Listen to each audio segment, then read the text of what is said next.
ताई चौथा अध्याय है विराटाध्याय, पंचम आनिक देश काल विभाग। संसार में सब कुछ देश काल के अनुसार होता है। देश काल के अनुकूल होने पर सब काम सिद्ध होते हैं और उनके प्रतिकूल होने पर सब काम नष्ट होते हैं। किंतु देश काल सदा परिवर्तित ही रहते हैं, वे कभी अनुकूल और कभी प्रतिकूल होते हैं। अतः किसी काम को सिद्ध करने के लिए अनुकूल देश काल से लाभ उठाना और प्रतिकूल देश काल का प्रतिकार करना आवश्यक होता है। बिना ऐसा किए किसी काम की सिद्धि नहीं हो सकती है। जो काम प्रयाग के गंगा तट पर जेठ के महीने में जिस प्रकार होता है, वह मानसरोवर के तीर पर माघ के महीने में उस प्रकार नहीं हो सकता। भगवती प्रकृति के सब काम देश काल विभाग के अनुसार ही हुआ करते हैं। विराट के योगक्षेम के लिए गुण शास्त्रानुसार देश विभाग और ज्योतिष शास्त्रानुसार काल विभाग होता है, और फिर उन देश काल विभागों के अनुसार शासनाचार्यों का होना आवश्यक होता है। ताई विराट के योगक्षेम के लिए गुण शास्त्रानुसार देश विभाग, क्योंकि देशानुकूल हो जाए, और ज्योतिष शास्त्र के अनुसार काल विभाग का होना है। फिर उन देश काल विभागों के अनुसार शासनाचारों का होना आवश्यक है। बिना ऐसा हुए न विराट का योगक्षेम होता है, न वर्णाश्रम धर्म निभ सकता है, न अर्थायाम शक्ति समय और अर्थ का वृथा क्षय होता है। न अर्थायाम हो सकता है, शक्ति समय और अर्थ का वृथा क्षय होता है। देश काल विभाग तदनुरूप चर्या के विषय में हमारे आचार्यों ने बहुत कुछ कह रखा है। हमारे गुणशास्त्र और ज्योतिष शास्त्र की सृष्टि इसलिए हुई थी। गुणशास्त्र का तो अब कहीं पता ही नहीं चलता है, केवल वैद्यक निघंटु और योग की टीकाओं में उसका कुछ उल्लेख मिलता है।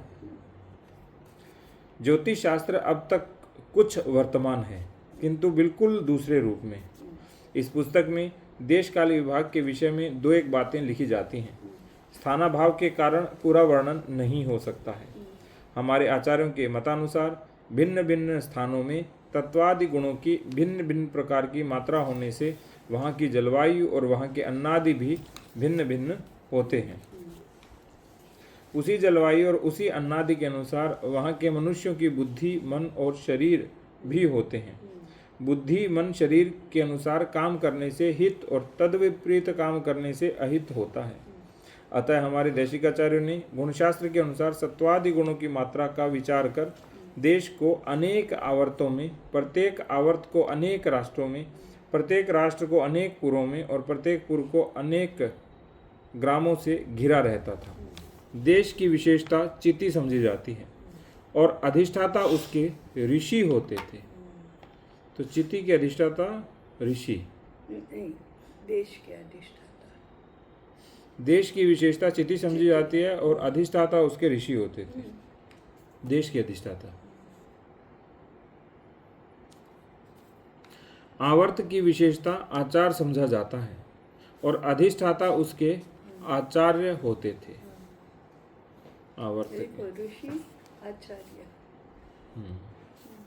राष्ट्र की विशेषता शास्त्रों पर समझी जाती है और उसके अधिष्ठाता विद्वान होते थे। ओह, हम जो शब्द प्रयोग करते हैं वही आए तो। विद्वान, आचार्य, ऋषि, तीनों वही शब्द थे। और ताई बीच वाला मुझे लगता होता ही नहीं था, इसलिए हमको देखने की भी आवश्यकता नहीं है। हम चाह रहे थे ना आचार्य और ऋषि के बीच, क्योंकि मूलता नहीं है तो हम क्यों देखें फिर। और क्यों ऐसा सुझाव आया कि बीच वाला भी कुछ होना चाहिए? आपने ताई सोचा था कि बीच में चर्चा चली थी एक दिन कि आचार्य के बाद में और ऋषि के बीच में पदवी कौन सी हो।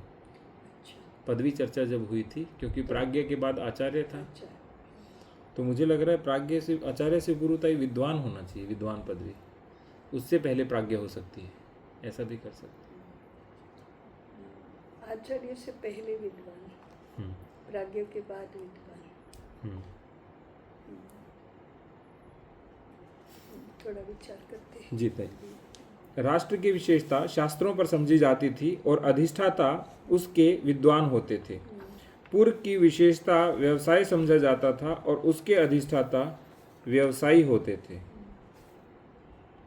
ग्राम की विशेषता अर्थ होता था और उसके अधिष्ठाता अर्थोत्पादक होते थे। एक विभाग की विशेषता से दूसरे विभाग को लाभ पहुंचाना और उसकी न्यूनता को उसके सहवर्गियों की विशेषताओं में पूरा करना राज्य का मुख्य कर्तव्य था। आप बोल रहे यहाँ थे। देश और राष्ट्र अलग कहे गए हैं। देखो, देश के अधिष्ठाता तो ऋषि है और आवर्त के अधिष्ठाता आचार्य है और राष्ट्र के अधिष्ठाता विद्वान है। तो देश और राष्ट्र दो में अंतर किया है यहाँ। उन्होंने बताया था कि सात्विक गुणों की मात्रा का विचार करते समय देश को अनेक आवर्तों में और प्रत्येक आवर्त को अनेक राष्ट्रों में और राष्ट्र को पुरों में विभक्त किया गया है। पुर है राज्य था यहाँ पे, राष्ट्र के पुर और पुर है ग्राम में।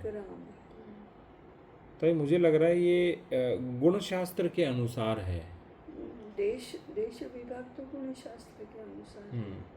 क्योंकि जो देश है ताई, देश का आशय इन्होंने स्थान से लिया है, तो ये पूरा देश का अर्थ यहाँ विश्व है। और उसके बाद में जो आवर्त हैं वो विभिन्न खंड हैं, जैसे हमारा गोंडवाना लैंड, अंगारा लैंड था, तो एशिया खंड है, यूरोप खंड है, अफ्रीका खंड है, ये है। और फिर है राष्ट्र है वो पूर्व में। ये राष्ट्र क्या है फिर? राष्ट्र ताई जैसे भारत, और देश ताई पूरा विश्व। देखना पड़ेगा ताई थोड़ा, क्योंकि गुण शास्त्र के अनुसार है। देश की चिट्ठी अपनी अपनी होती है। हाँ, तो देश ही पहले हम जब जाति और देशी धर्म और ये सब हम पढ़ रहे थे, तब आज हम जिसको राष्ट्र बोलते हैं उसी को इसमें देश बोला था। लेकिन इसमें जिसको राष्ट्र कहा उसको हम क्या कहते हैं आज, ये नहीं स्पष्ट हुआ है अब तक, क्योंकि राष्ट्र संज्ञा इससे पहले आई नहीं है अभी। आगे है ताई। अब आए। हाँ ताई, अपने देश की सीमाओं में जो राष्ट्र होते थे वे इतने शक्तिशाली होते थे कि जो अपने सन्निहित पर राष्ट्र को युद्ध में अकेले अनायास पराजित कर सके। ये आज जिसको राज्य बोलते हैं वो राष्ट्र है। वो राष्ट्र है। सुराष्ट्र बोलते हैं, सौराष्ट्र जो है वो सुराष्ट्र है। तो वहाँ तो राष्ट्र शब्द रहा। राष्ट्र शब्द राज्य के अर्थ में ही आया है। इसके अनुसार भी राज्य है। परंतु तो भी जब किसी स्वराष्ट्र का किसी पर राष्ट्र से युद्ध छिड़ता है तो वह युद्ध समस्त देश का समझा जाता है। ठीक है, अपनी सीमाओं के जो राष्ट्र होते हैं यानी राज्य होते हैं उनका तो अपना होता है, लेकिन पर राष्ट्र से हो जाए तो वो पूरे देश का समझा जाएगा। जैसे चाणक्य ने बताया था कि ये तो पूरे देश का युद्ध है, किसी एक राज्य का नहीं। सब राष्ट्र अपनी शक्ति को लेकर युद्ध में सम्मिलित होते थे। जब से हमारे राष्ट्रों को देश धर्म को त्याग कर अपनी अपनी टोपी बचाए रखने की सूझने लगी, तभी से भारत का अवपात होने लगा। हमारे देश में हमारे यहाँ जो 543 राज्य थे, 567 या ऐसे राज्य थे, वे सब राष्ट्र हैं। 62 बताते थे। हाँ, 562 है, वे सब राष्ट्र हैं। और भारतवर्ष ये देश है। राष्ट्र अनेक प्रकार के होते थे, कोई बड़े कोई छोटे। बड़े राष्ट्रों की पूर्ण संख्या के विषय कोई नियम नहीं है, किंतु सबसे छोटे राष्ट्र में 4 पुर होते थे। प्रत्येक राष्ट्र के मध्य एक पुर होता था जो राष्ट्र निधि अथवा राज्याधिष्ठान कहा जाता था। राष्ट्र निधि के चारों ओर अनेक पुर होते थे। एक पुर दूसरे पुर से कम 12 गव्यूति प्रायः 48 मील की दूरी पर होता था। गव्यूति अंतर माने कितना अंतर है? 48 मील है। 48 मील। और 1 मील में वैसे भी 3.22 किलोमीटर होते हैं। 3.22 किलोमीटर होते हैं। हाँ, 1 मील में। नहीं, एक मील में 1.6 होते हैं ताई, और एक कोस में 3.22 होते हैं। ठीक है, मील और कोस में। योजन होता है वो। हाँ, जो कोस होता है वो योजन होता है। एक मील में 1.6 होते हैं, उसमें 3.22 होते हैं। अधिक से अधिक 24 गव्युति की दूरी होती थी। ओह, कम नहीं है। 24 गव्युति कम नहीं है। हाँ, 24 गव्युति हो गया था ये। 48 गुना 24 पाँच हुए ना। 15 150 300 किलोमीटर दूरी पर। कैसे? क्योंकि 48 नहीं, 300 नहीं। एक गव्युति माने 48 मील हुआ ना। हाँ, 48 मील और 4 छिक्का 24, और 48 और 4 52 और 20 72 किलोमीटर था। और 24 गव्युति का अर्थ हो गया 144 किलोमीटर। तो 144 किलोमीटर से अधिक की दूरी नहीं होनी चाहिए। पुर की जनसंख्या कम से कम 10 सहस्त्र और अधिक से अधिक 5 लाख होती थी। प्रत्येक पुर के बीच में आपणों में विभक्त होता था। एक आपण दूसरे आपण से इतनी दूरी पर होता था जितनी उन दो सन्निहित आपणों की लंबाई होती थी। एक आपण में प्राय 100 घर होते थे। आपणों में सब घर बहुधा एक ही कतार में और कभी कभी 2 कतारों में बने होते थे। वे सब घर बराबर ऊंचाई के बने होते थे। प्रत्येक घर के आंगन की चौड़ाई उस घर की ऊंचाई से 2 गुनी होती थी। ओह, इतना बड़ा आंगन। घर के सामने की भूमि आंगन कही जाती है। प्रत्येक पुर के बाहर चारों ओर वन भूमि होती थी, जो कम से कम इतनी होती थी जिसमें उस पुर के लोगों का ईंधन, उनकी संख्या से दूनी गायों के लिए चारा, वानप्रस्थों के लिए आश्रम हो सके। वह वन भूमि अकर होती थी, उसमें किसी प्रकार का कर नहीं लगाया जाता था। ताई, इसका अर्थ है जो वानप्रस्थों के लिए जो वन होता था वो ऐसा नहीं था कि बहुत दूर था, वो उनके पास में वन भूमि होती थी, उसी में वानप्रस्थ रहते थे। यानी घर से दूर लेकिन घर के वैसे पास। इसमें किसी प्रकार का कर नहीं लगाया जाता था, वरन राज्य कोष से इसकी रक्षा के लिए द्रव्य व्यय किया जाता था। इस अकर भूमि के साथ कृषि वाटिका, उपवन इत्यादि के लिए इतनी ही सकर भूमि रखी जाती थी। यह भूमि पुर और अकर भूमि के बीच में होती थी। तो सकर भूमि थोड़ी दूर होती थी। इन सकर और अकर भूमि और पुर के बीच में सकर भूमि होगी, क्योंकि पुर में तो ये बोल रहे लगी हुई। हाँ, सकर भूमि। हाँ, खेती वेती करने के लिए घर से जाना है तो पुर से लगी हुई होनी चाहिए। अकर तो एक पुर के लिए होती है। सकर भूमि पूर्ण होने के बाद अकर भूमि है। एक तरह से जो आजकल गांव के चारों ओर की भूमि है वो तो अकर रहेगी, लेकिन गांव से दूसरे गांव के बीच में जो जा रहे हैं तो उसके बीच में जो भूमि है वो सकर होगी ना। ऐसे कैसे? जहाँ गांव के पुर के लोग कृषि करते हैं, जहाँ गोचर होते हैं, वो तो सकर भूमि है ना। कृषि की भूमि है, जिन के मालिकी की होती है वो कर देते हैं। उसके बाद वानप्रस्थों को रहने वाली वन की भूमि जो होती है वो अकर है। वहाँ जो लकड़ी और ये सब होता है, तो ईंधन, चारे और वानप्रस्थों की जो वन भूमि थी वो अकर थी। वो अकर। अच्छा, गोचर भूमि अकर है। गोचर भूमि अकर है। लेकिन वो कृषि माने खेत पूरे हो जाते थे बाद में होती थी। खेत और पुर के बीच में अकर भूमि कैसे होगी? वन कैसे होगा? फिर से पढ़ो, देखो उसमें भी वही है। दोबारा पढ़ता था।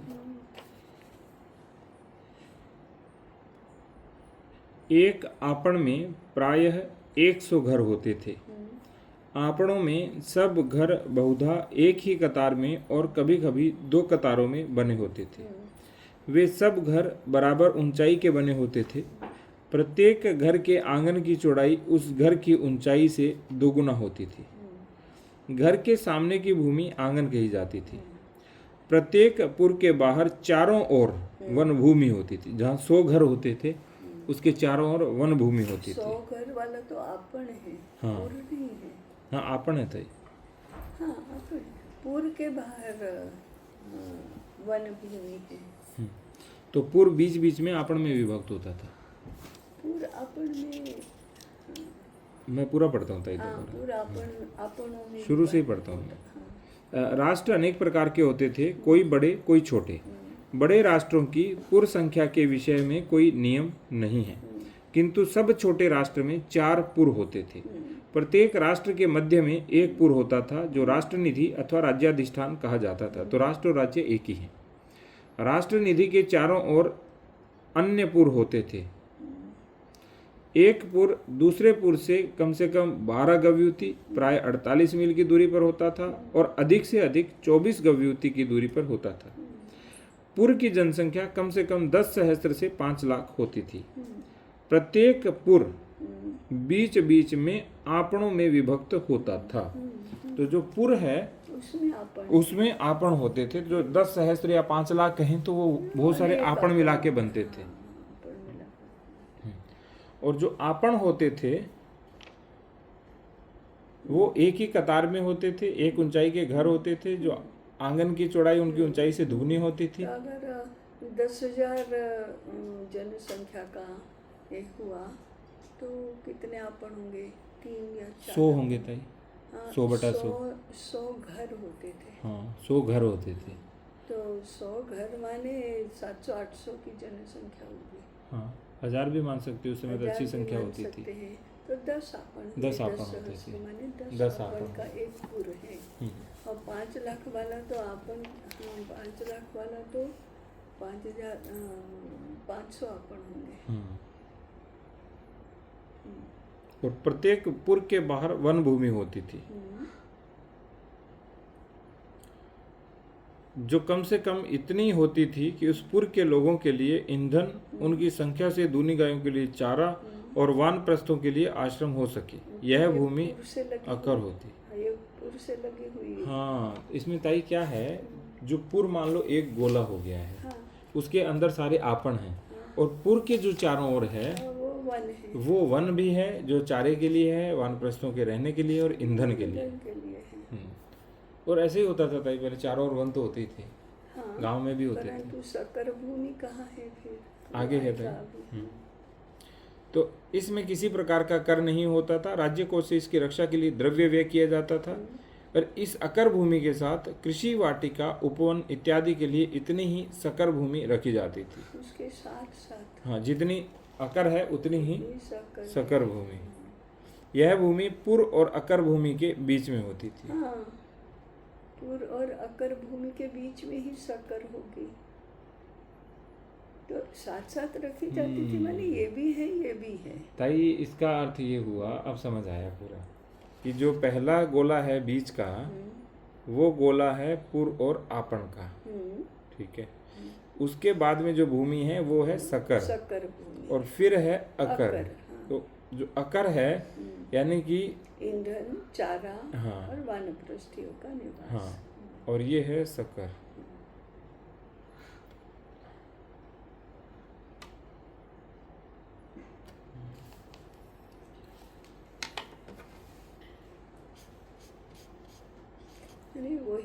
वही रहेगा ना। सकर भूमि में रोज रोज गांव के लोगों की सारी हाँ, खेती आना जाना चलेगी, ये होगा वो होगा। उसके बाद ही वानप्रस्थियों का निवास आएगा। अर्थात उसमें भी गोचर है तो गायें तो आती ही रहेंगी, गोपाल आते ही रहेंगे, लकड़ी काटने के लिए लोग आते ही रहेंगे। इन सकर और अकर भूमियों के बाहर पुर के चारों ओर ग्राम बसे होते थे। अच्छा।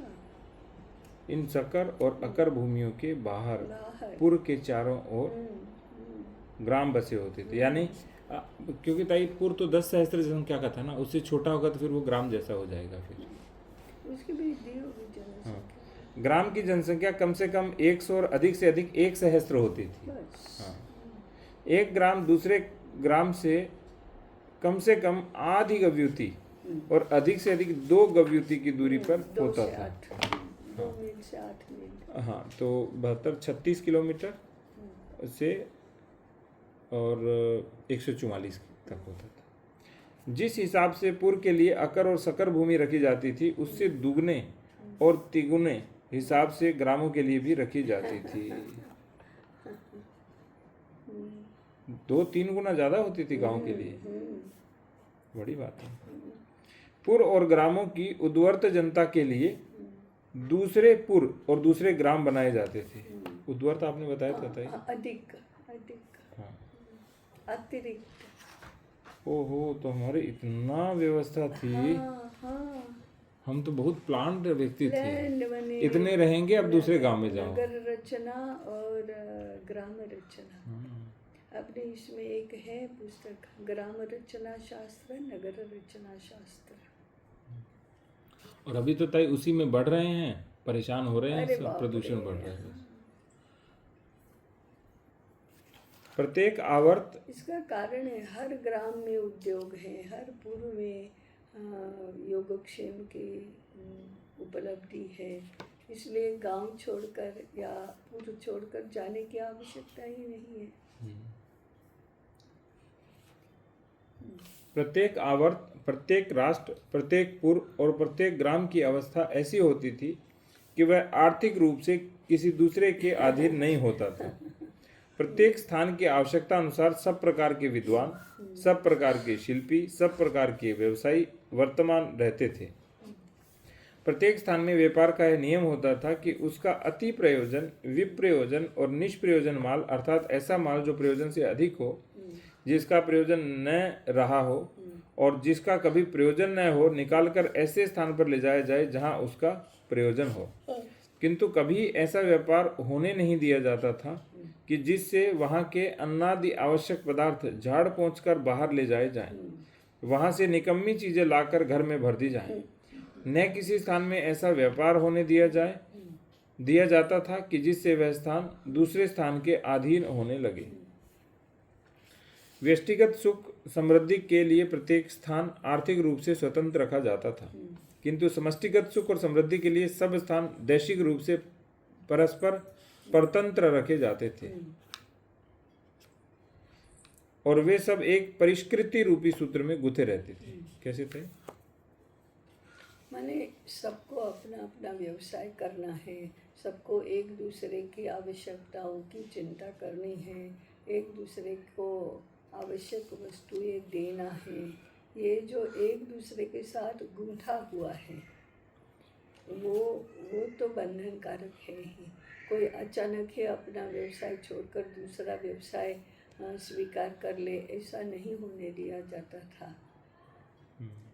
आजकल लोग कहते हैं ना कि मेरे पिता का व्यवसाय तो सुथार का है, लेकिन मुझे दर्जी का काम ज़्यादा प्रिय है, शौक है, तो मैं तो सुथार के बदले दर्जी बनूंगा। तो ऐसा नहीं होता था, ऐसा अनुमति नहीं थी उसकी।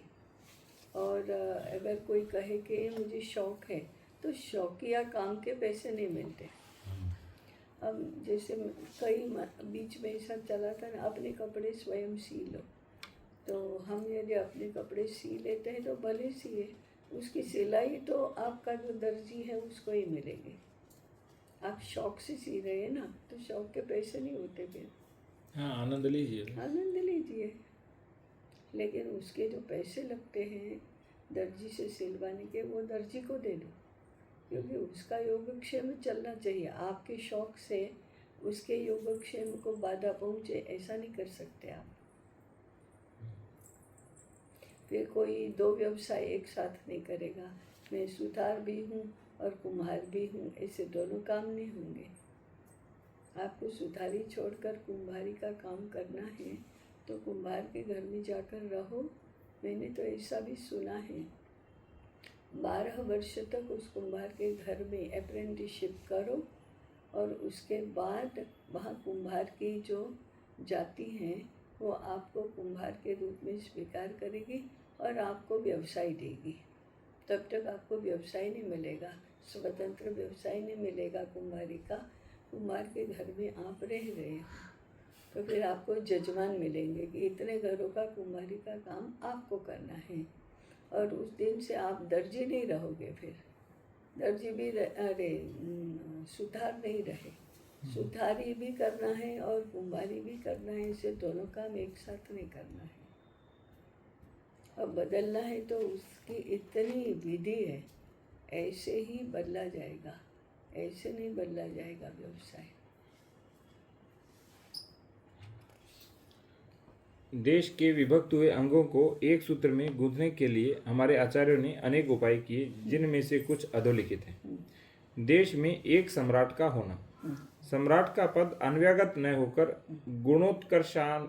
गुणोत्कर्षानुसारी होना चाहिए। अच्छा, हाँ, गुणोत्कर्षानुसारी। सम्राट का पद वंशानुगत नहीं है। जिस राष्ट्र का शासक राष्ट्रवर्धक सिद्ध होकर देशवर्धक समझा जाए, उसका राजसूय यज्ञ और साम्राज्याभिषेक के योग्य समझा जाना। राष्ट्रवर्धन सिद्ध होने के लिए राजा में अधोलिखित गुण होने चाहिए: प्रजानुराग और क्षत्रबल। प्रजा का प्रेमी भी होना चाहिए और बल, क्षत्रबल भी होना चाहिए। इनमें से केवल एक होने पर राजा राष्ट्रवर्धक नहीं समझा जाता था। अतएव शिशुपाल, जरासंध आदि राजसूय यज्ञ न कर सके, क्योंकि प्रजानुरागी नहीं थे। प्रजानुरागी नहीं थे। क्षत्रबल तो था उनमें। 2. साम्राज्य में देश के समस्त महारथियों का, महापुरुषों का और देशिकाचार्यों का, बड़े बड़े विद्वानों का कुछ न कुछ अर्थैक्य बना रहना, यानी अर्थ में एकता बनी रहे सबकी। समस्त राष्ट्रों का साम्राष्ट्र का अनुवर्ती होना, अर्थात जातीय और देशिक विषयों में राष्ट्रपतियों की एक सभा होना और उसका अध्यक्ष सम्राट होना। तो राष्ट्रपति वो तो आज के जैसा है। राज्य के मुख्यमंत्री सारे राष्ट्रपति थे। होंगे। ब्रह्मचारी, वानप्रस्थ और सन्यासियों का समस्त देश में अपना ही समझा जाना। उन्होंने किसी एक स्थान से ममता न कर अपने देश को ही अपना समझना। तो ये करना पड़ेगा हमें फिर। तो किसी एक स्थान के तो नहीं रहेंगे, हम रहेंगे नहीं एक स्थान पे। तो केवल गृहस्थी एक स्थान पे रह सकता है बस। प्रत्येक राष्ट्र में एक जातीय अर्थ तीर्थ होना। उषा प्रसन्न हो रही है। किसी राष्ट्र का अधिकार न होना, किंतु उसमें समस्त देश का स्वत्व होना। क्या प्रत्येक राष्ट्र में एक जातीय तीर्थ होना, सबका एक तीर्थ होना, और उसमें किसी राष्ट्र का भी अधिकार नहीं होगा। जैसे राम मंदिर है, कृष्ण मंदिर है, काशी है। उत्तर प्रदेश का नहीं है। इसीलिए वहाँ पे सब राजाओं के निवास और घर बने होते थे। कम से कम एक बार सब लोगों ने तीर्थाटन करना, यह अनिवार्य था ही। हाँ, अनिवार्य था। और अभी तो तीर्थाटन नहीं है, तो गोवाटन, निकोबाराटन, पर्यटन है, टूरिज्म है। और हिमालयाटन, मसूरियाटन, ऐसे करते हैं। तीर्थाटन करने की बजाय अभी पर्यटन अधिक करते हैं। परिव्राजकों ने देश में सदा भ्रमण कर जातीय भावों को बनाए रखना। परिव्राजक जोड़ते रहेंगे, कहीं कुछ आएगी तो वो भी। किसी नियत पर्व पर किसी एक नियत तीर्थ स्थान में जातीय धर्म मीमांसा का होना। कुंभ मेला, उसमें समस्त राष्ट्रों के आचार्यादियों का सम्मिलित होना। इस प्रकार के बड़े पर्वों का आवर्तों में घूमते रहना। ऐसे पर्वों में अब केवल कुंभ पर्व रह गया है। पर्वों का आवर्तों में घूमते रहना। हाँ, तो नासिक में होता है, हरिद्वार में होता है, तो अलग अलग आवर्त में घूमते रहते थे। यहाँ आवर्त भी ना एक राज्य से कुछ बड़ा है, राज्य से बड़ा है। 2-4 राज्य मिलकर, हाँ, मिलकर के आवर्त है। जैसे आर्यावर्त है, ब्रह्मावर्त है, कुशावर्त है। हाँ।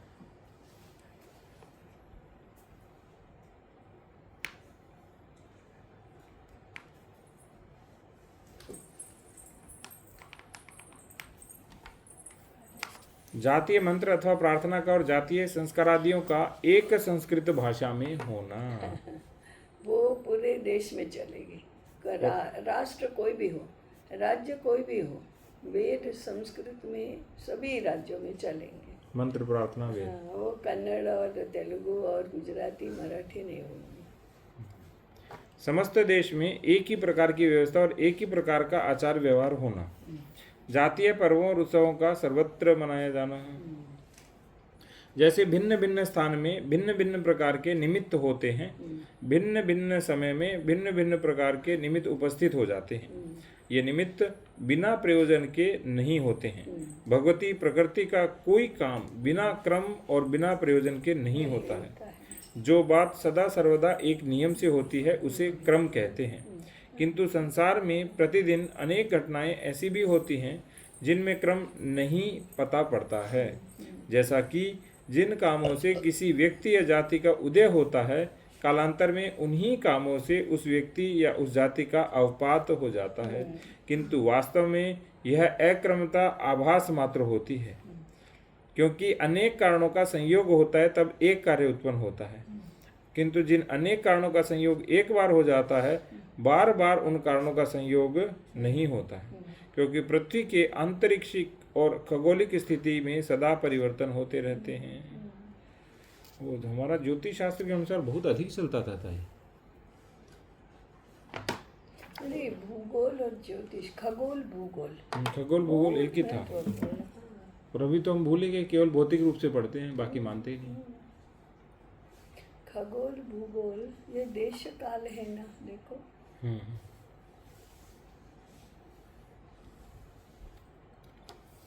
परिवर्तन पृथ्वी के आंतरिक्षिक और खगोलिक स्थिति में सदा परिवर्तन होते रहने के कारण पृथ्वी के भिन्न भिन्न भागों के सन्निकर्षों में भी परिवर्तन होता रहता था। इन्हीं सन्निकर्ष भेदों के कारण सन्निपात में भी भेद होता रहता है। ये क्या था, सन्निकर्ष भेदों के कारण सन्निपात में भेद? सन्निकर्ष में माने वातावरण में सन्निकर्षों के बदल के कारण सन्निपात में भी भेद। सन्निपात माने उसका जो परिणाम है, उसका जो प्रभाव है, उसमें भी भेद होता है। तो सन्निकर्ष माने अब जलवायु, तापमान, ये सब अलग अलग होगा ना, तो उसका परिणाम भी अलग अलग होगा। जैसे शरीर का वर्ण, त्वचा का वर्ण अलग अलग होता है। कश्मीर में सब गोरे होंगे और केरल में सब श्याम होंगे, सन्निकर्षों के कारण से। वहाँ चावल खाने वाले हैं, पंजाब राजस्थान में गेहूँ खाने वाले लोग हैं, क्योंकि वहाँ की जलवायु मिट्टी सब उसके अनुसार होती है, यहाँ इसके अनुसार होती है। शरीर की आकृति मिट्टी और पानी के गुण के कारण से बदलती है। आप चेहरे मोहरे से शरीर की आकृति से ही पहचान जाएंगे कि ये पूर्वोत्तर का है, ये दक्षिण का है, या ये उत्तर का है, पहचान जाते हैं ना। तो इसके कारणीभूत तो उसके सन्निकर्ष ही है। सन्निकर्ष माने पंचमहाभूत, उसमें मिट्टी, पानी, वायु, तापमान, आकाश, उसके कारण से भाषा बदल जाती है, उसके कारण से वस्त्र परिधान बदल जाता है, उसके कारण से उत्सवों को मनाने की पद्धति बदल जाती है, उसके कारण से संगीत बदल जाता है, उसके कारण से नृत्य की शैली बदल जाती है, उसके कारण से खेल बदल जाते हैं। तो सन्निकर्षों के कारण से निपात माने उससे निकलने वाला परिणाम।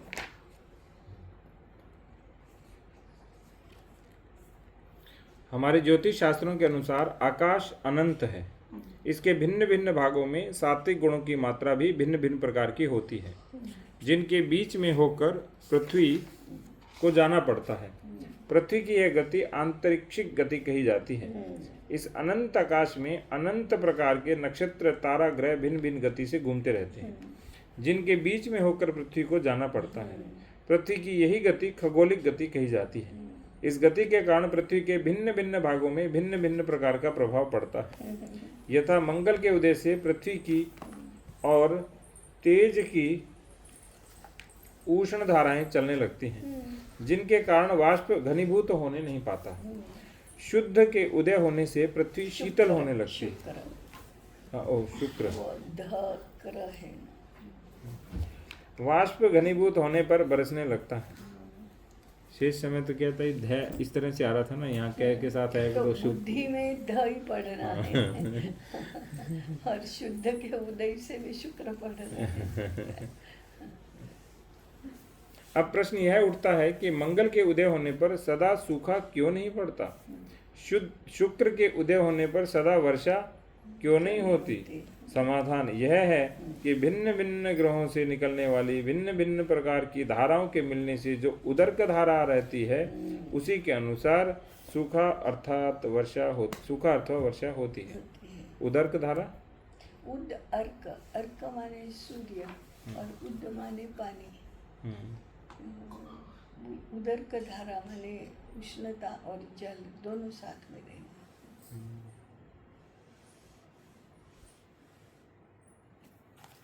पृथ्वी की आंतरिक्षिक और खगोलीय गतियों में सदा परिवर्तन होते रहने के कारण उसके भिन्न भिन्न भागों में सदा परिवर्तन होता रहता है, जिसके कारण वहाँ भिन्न भिन्न प्रकार के सन्निकर्ष होते हैं। जहाँ जैसे सन्निकर्ष होते हैं वहाँ वैसे स्थावर जंगमों की सृष्टि, उनकी अवस्था वैसी वहाँ के मनुष्यों की बुद्धि, प्रकृति और चेष्टाएं हुआ करती है। माने केवल शरीर रचना ही नहीं, आकार आकृति ही नहीं, वर्ण ही नहीं, तो उनकी बुद्धि और भावनाएं भी अलग हो जाती है। बुद्धि भी अलग होती है, इस दृष्टि अलग होती है। इसलिए भारत की भूमि पर जो दृष्टि है और जो बुद्धि है वह अमेरिका में नहीं है, हो ही नहीं सकता। वहाँ की जलवायु आदि सब अलग, यहाँ के सब अलग, तो वहाँ का अंतःकरण भी अलग, यहाँ का अंतःकरण भी अलग। और इन्हीं सन्निकर्षों के अनुसार वहाँ के धन धान्य और प्राणियों की उत्पत्ति भी न्यूनाधिक हुआ करती है। इन्हीं सन्निकर्षों के कारण भिन्न भिन्न समय में भिन्न भिन्न प्रकार के कारण उपस्थित हुआ करते हैं, जिससे पृथक पृथक प्रकार के कार्य हुआ करते हैं। अब यह बात समझ में आ सकती है कि पृथ्वी की आंतरिक्षिक और खगोलिक गतियों का और उनके प्रभाव का ज्ञान होने से भविष्य का बहुत कुछ अनुमान पहले हो सकता है, जिससे थोड़ा बहुत अनागत विधान अर्थात पहले का उपाय कर लिया जा सकता है।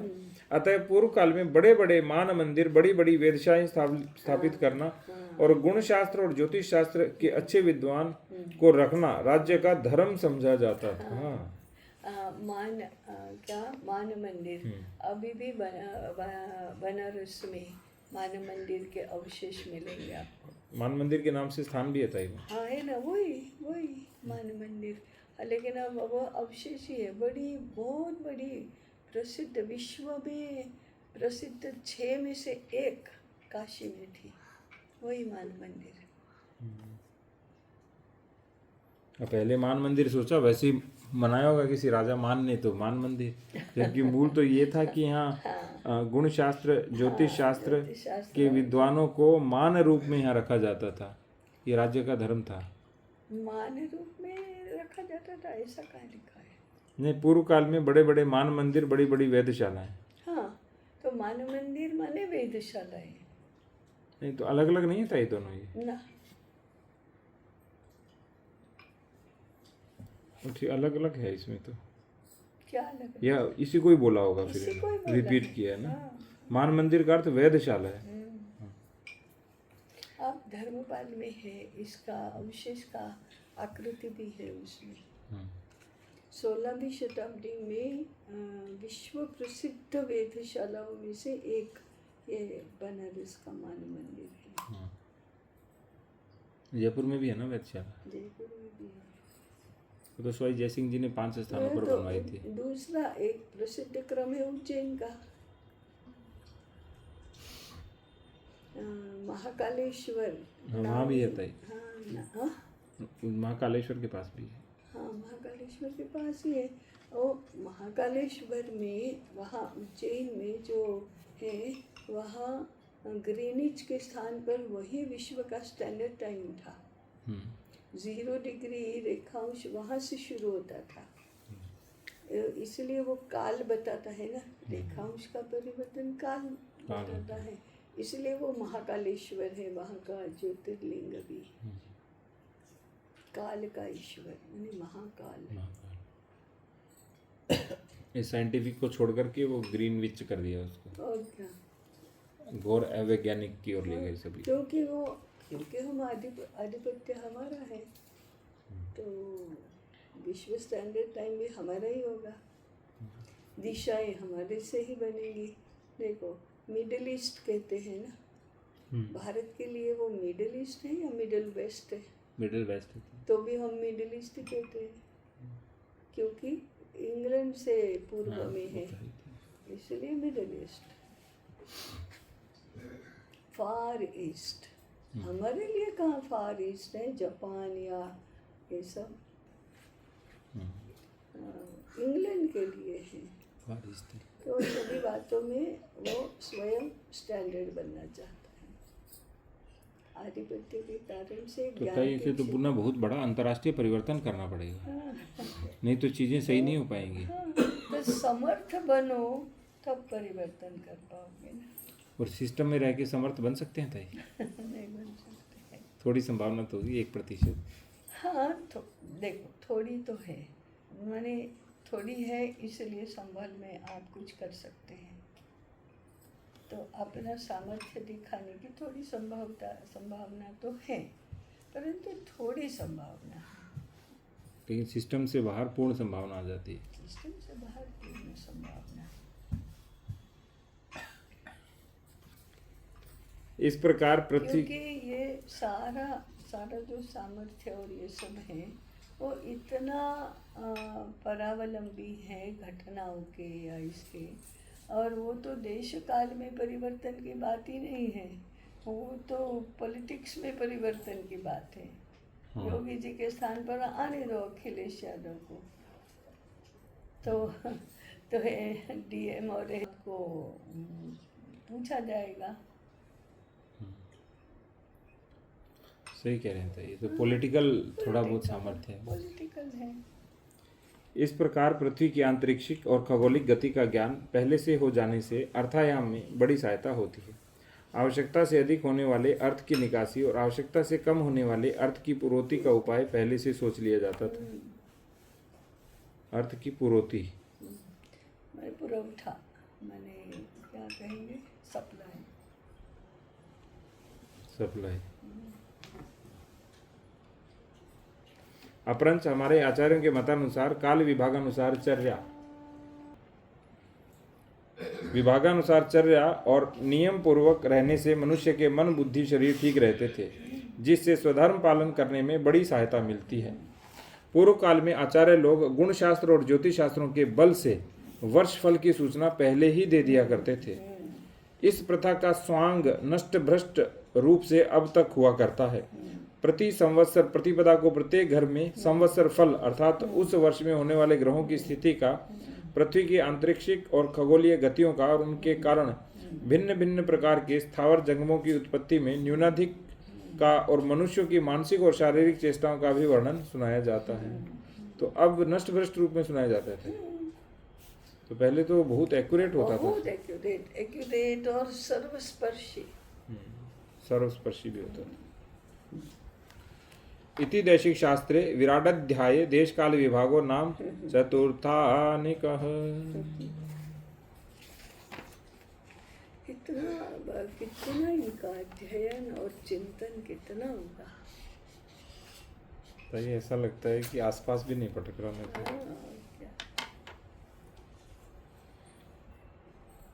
अब अधि जनन पढ़ी रहे।